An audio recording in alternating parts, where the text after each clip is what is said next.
احمد مسعود وایي ما طالبانو ته پیغام استولی. د جبهه مقاومت ډلې مشر احمد مسعود ویلي غواړم چې د خبرو لپاره طالبانو سره کینم او خبرو میز ته باید طالبان له موږ سره کینی. احمد مسعود ویلي طالبانو ته چې جګړه د حل لاره نشي کېدلی. د خبرو له لارې باید موږ خپل مشکلات ټول حل کړو. د خرابات ټي وي چینل درنو لیدونکو سلام، ستړي مشئ، وخت مو بخیر. هیله لرم چې جوړ او روغ به یې. په سر کې یادونه کوم که خرابات ټي وي چینل مو نوي سبسکرایب کړه، په درنښت سره خرابات ټي وي چینل سبسکرایب کړئ.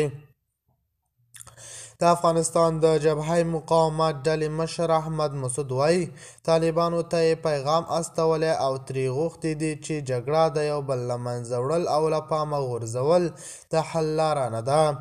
نوموړي ویلي د یو مسلمان او افغان په توګه باید یو بل ومنو او د یوې بلې کورنۍ جګړې مخه باید ونیول شي.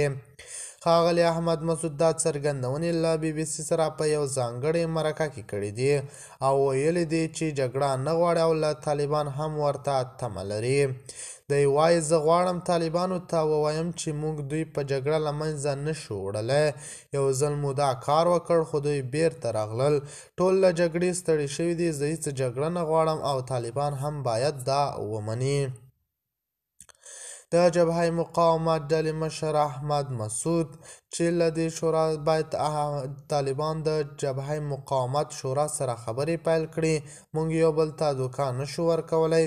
دوی زموږ د خلکو حق له پامه نشي غورځولی. باید د افغانستان ملي مقاومت عالي شورا سره کیني او خبرې پیل کړي.